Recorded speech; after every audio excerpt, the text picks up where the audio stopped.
바랍니다. 오늘 우리 함께 말씀 보시기 바랍니다.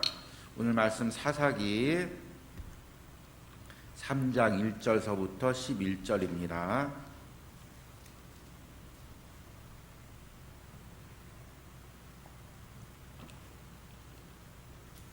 오늘 말씀 사사기 3장 1절부터 우리 11절까지 교독으로 읽겠습니다. 여호와께서 가나안의 모든 전쟁들을 알지 못한 이스라엘을 시험하려 하시며 이스라엘 자손의 세대 중에 아직 전쟁을 알지 못하는 자들에게 그것을 가르쳐 알게 하려 하사 남겨두신 이방 민족들은 블레셋의 5 군주들과 모든 가나안 족속과 시돈 족속과 바알 헤르몬 산에서부터 하맛 입구까지 레바논 산에 거주하는 히위 족속이라.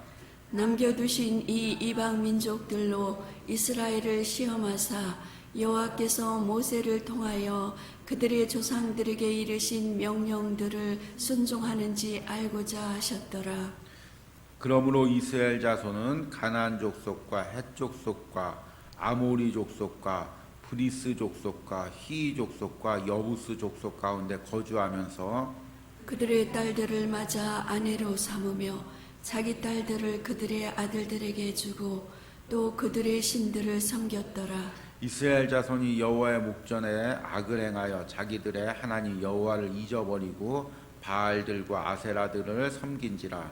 여호와께서 이스라엘에게 진노하사 그들을 메소포타미아 왕 구산 리사다임의 손에 파셨으므로 이스라엘 자손이 구산 리사다임을 8년 동안 섬겼더니 이스라엘 자손이 여호와께 부르짖음에 여호와께서 이스라엘 자손을 위하여 한 구원자를 세워 그들을 구원하게 하시니 그는 곧 갈렙의 아우 그나스의 아들 온니엘이라. 여호와의 영이 그에게 임하셨으므로 그가 이스라엘의 사사가 되어 나가서 싸울 때에 여호와께서 메소포타미아 왕 구산 리사다임을 그의 손에 넘겨주심에 온니엘의 손이 구산 리사다임을 이기니라. 같이 읽습니다. 그 땅이 평온한 지 40년에 그나스의 아들 온니엘이 죽었더라. 아멘. 우리가 이제 신앙생활을 하다 보면 때로는 참 이해하기 힘든 환경 가운데 빠질 때가 있습니다. 하나님이 왜 내게 이런 어려운 환경을 주셨을까? 하나님이 왜 내게 이런 환경을 주셨을까? 때로는 하나님이 원망스러운 그런 마음이 드는 상황에 빠질 때가 있습니다. 또는 직장이나 아니면은 가정에서 안 믿는 시댁이나 친척들을 만나서 나는 왜 이런 사람을 만났을까? 내가 나름대로 열심히 신앙생활을 했는데 하나님이 이렇게 강팍한 사람을 직장에서 또는 이렇게 친척 가운데 만나게 해주셨을까? 하나님을 원망할 때도 있는 것입니다. 그런데 우리가 깊이 기도하면 이 모든 상황을 하나님께서 허락하신 것입니다. 우연히 그렇게 된 것이 아니라 또는 내가 운이 없어서 그렇게 된 것이 아니라 하나님이 그렇게 하신 것입니다. 하나님이 그렇게 하신 데는 이유가 있습니다. 그렇기 때문에 우리 신앙인들은 어려운 환경을 만나거나 고난을 당하거나 강팍하고 메마른 사람들 만날 때 하나님을 원망하고 주저앉고 포기하는 것이 아니라 하나님께서 이런 환경을 주신 이유를 찾고 끝까지 그 신앙의 싸움을 싸워나가야 되는 것입니다. 지금 여러분은 어떤 환경에 처해 있습니까? 어떤 사람을 만났습니까? 여러분이 그 가운데 지금 하나님이 내게 원하는 것이 무엇인지, 우리 가정에 원하는 것이 무엇인지, 우리 교회에 원하는 것이 무엇인지를 찾아가는 그런 은혜가 있길 바랍니다.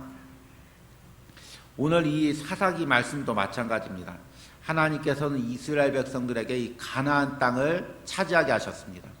근데 사실은 이 가나안 땅은 성경에 젖과 꿀이 흐르는 땅이라고 나와 있지만 결코 살기에 녹록한 상황이 아니었습니다.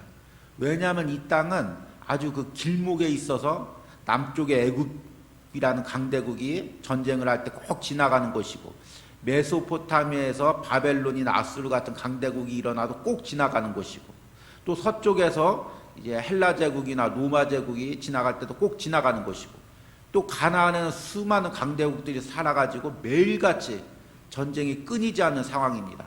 하나님께서 그런 가나안 땅을 이스라엘에게 주신 이유가 있습니다. 오늘 말씀 보니까 하나님께서 그 이유를 말씀하십니다. 3장 1절에 보니까 여호와께서 가나안의 모든 전쟁을 알지 못한 이스라엘을 시험하시며 이스라엘 자손의 세대 중에 아직 전쟁을 알지 못하는 자들에게 그것을 가르쳐 알게 하려 하사 남겨두신 이방 민족들은 블레셋의 5군주들과 모든 가나안 족속과 시돈 족속과 바알 헤르몬 산에서부터 하맛 입구까지 레바논 산에 거주하는 히 족속이라. 남겨두신 이방 민족들로 이스라엘을 시험하사 여호와께서 모세를 통하여 그들의 조상들에게 이르신 명령들을 순종하는지 알고자 하였더라. 이 오늘 말씀에 보니까 지금 이 사사기의 시대의 백성들을 뭐라고 이야기하고 있냐면 전쟁을 알지 못하는 세대. 여호수아 이전의 세대는 가나안 땅을 점령하려면 정말 수많은 적들과 싸워야 했습니다. 여리고성을 점령해야 됐고 가나안의 북방민족 연합군들, 남방 연합군들을 싸워야 했습니다. 그런데 가진 무기가 없고 또 가진 전쟁의 도구가 없습니다. 그러니까 하나님께 부르짖고 기도하고 하나님 도와주십시오 기도하니까 여리고성이 무너지고 해와 달이 멈추고 그런 기적을 체험한 세대가 여호수아 세대입니다. 그런데 이렇게 전쟁을 한 세대가 이제 끝나가고 이제 그 후에 세대가 남아 있으니까 이들이 시험거리가 없어지면 신앙으로 무너질 수밖에 없습니다. 그래서 하나님께서 그 가나안 민족들을 남겨두셨습니다. 여기서 이게 중요한 게 이제 시험이라는 단어인데요. 히브리어의 라사라는 단어입니다. 근데 이 단어가 어디에 나오냐면 하나님께서 아브라함이 믿음의 조상이라고 부르는 그 아브라함이 100세 얻은 이삭을 하나님께 바칠 때 정말 하나님만을 섬기는지 하나님만을 사랑하는지 시험하려 하신다고 말씀하실 때 그 시험이라는 단어가 나사인 것입니다. 또 하나님께서 욥을 시험하세 사탄에게 욥을 시험하게 하셔서 정말 그의 모든 재산을 잃게 하고 건강을 잃게 할 때 그 사용하는 단어 역시 나사라는 단어입니다. 그러니까 아브라함이나 모세같이 신앙이 좋은 사람들 그리고 오늘 이 말씀처럼 가나안에 섞여 사는 이스라엘 백성들처럼 신앙이 형편없는 사람들 그 모든 사람들 하나님의 백성들에게는 모두 다 시험거리를 주셨다는 것입니다. 아브라함에게 독자 이삭을 바치라는 건 얼마나 커다란 시험거리입니까? 그 욥에게 그 자녀들 다 잃고 또 그 재산까지 다 잃고 몸까지 병드는 그 시험이 얼마나 큰 시험입니까? 때로는 하나님 믿음이 좋은 사람들에게 큰 시험을 또 연약한 사람들에게 그것에 맞는 시험들을 주시면서 그곳에서 몸부림치면서 하나님을 경외하도록 하는 것입니다. 그러니까 우리는 시험을 잘못 이해하면 하나님의 일정한 기간을 주시고 이 시험을 통과하게 하시고 이 시험 통과하면 이제 시험 끝 인생에서 시험 없고 평탄하고 하늘나라 갈 때까지 아무런 문제가 없고 그렇게 생각할 때가 있는데 하나님이 주시는 시험은 그런 시험이 아닙니다. 테스트라고 영어로 번역하죠. 우리의 신앙의 수준에 매 순간 하나님은 시험거리를 주시고 하나님 왜 우리 인생에 매 순간 시험거리를 주실까요? 그게 매 순간 싸워가면서 그 삶에서 신앙을 성장하고 천국 상급을 바라보라고 계속해서 우리 삶에 시험거리가 있는 것입니다. 그러니까 사실 우리 그리스도인들은 하늘나라 가는 순간까지 시험을 싸워가는 것입니다. 그리고 이 싸움을 멈추면 신앙이 퇴보하고 이 신앙의 싸움을 싸워가면 신앙이 성장하는 것입니다. 여러분 지금 내 삶에 있는 시험거리는 무엇입니까?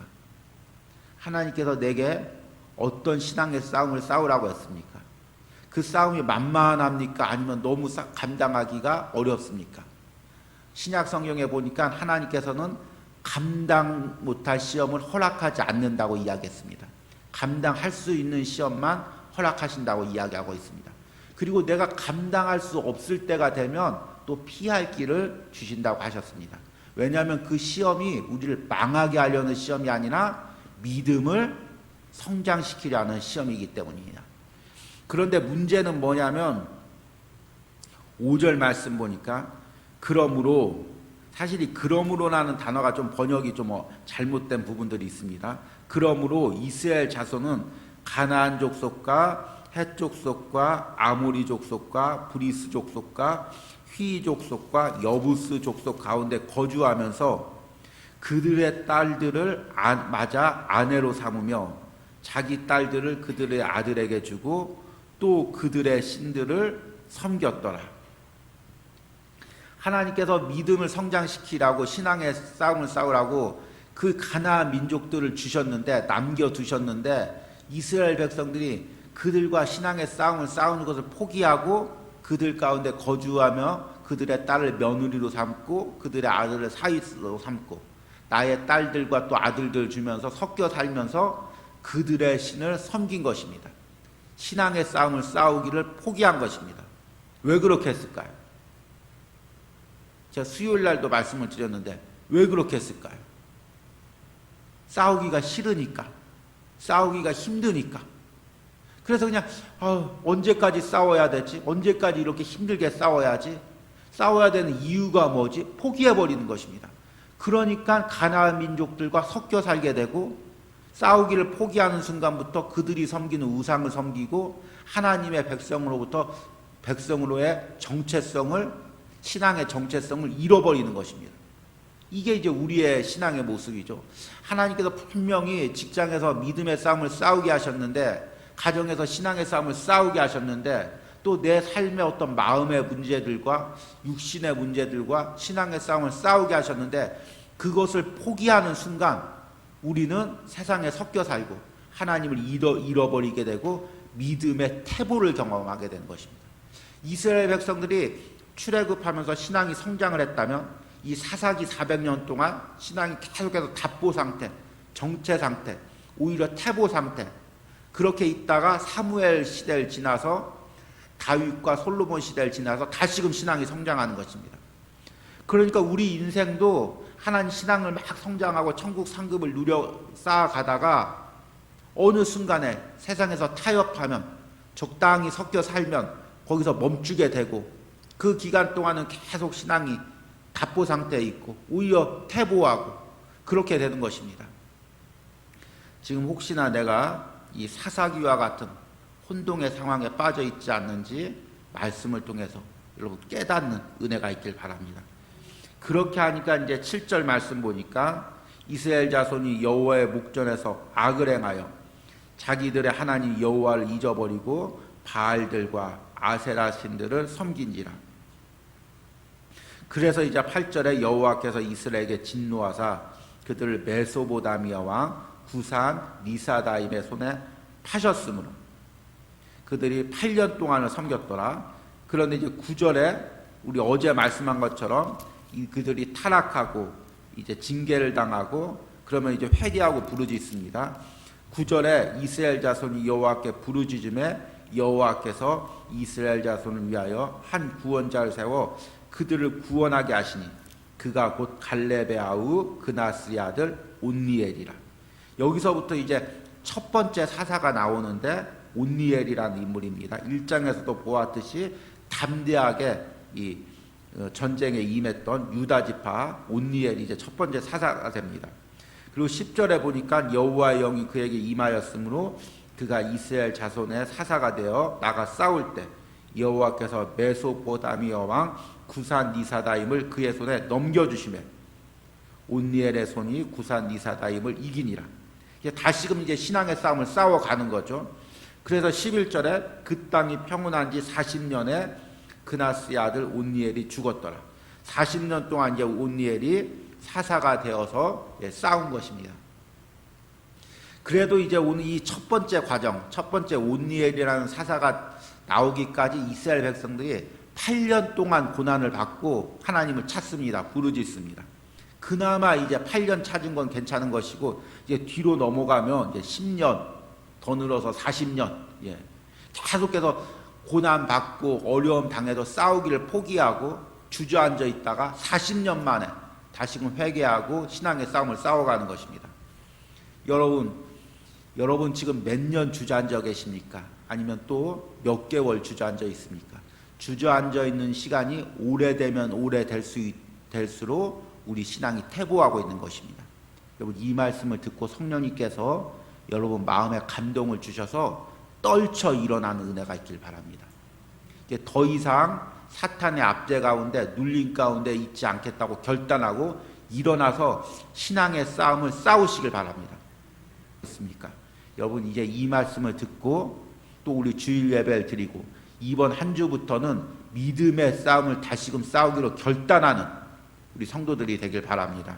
가정들이 되길 바랍니다. 이런 은혜가 우리 성도들의 삶의 가정 가운데 있기를 간절히 소망합니다. 우리 기도하겠습니다.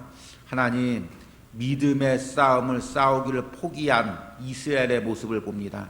하나님은 믿음의 싸움을 싸우라고 가나안 땅을 허락하시고 가나안 민족들을 남겨두었는데 이스라엘 백성은 오히려 그들과 화친하며 그리고 그들과 섞여 살며 그들의 문화 속으로 그들의 신들 속으로 들어가는 그 모습을 봅니다. 하나님, 그 이스라엘의 영적인 모습 가운데 우리 모습이 있지 않는지 하나님 심히 두렵고 떨리는 마음으로 오늘 말씀을 듣습니다. 이 이스라엘의 모습 중에 우리 가정의 모습이 우리 자녀들의 모습이 있지 않는지 주님 너무나 두렵습니다.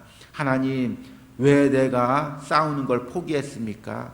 왜 세상에서 적당히 타협하고 살고 있습니까? 하나님, 우리 자녀들이 왜 싸우질 않고 있습니까? 우리 가정이 우리 교회가 왜 싸우질 않고 있습니까?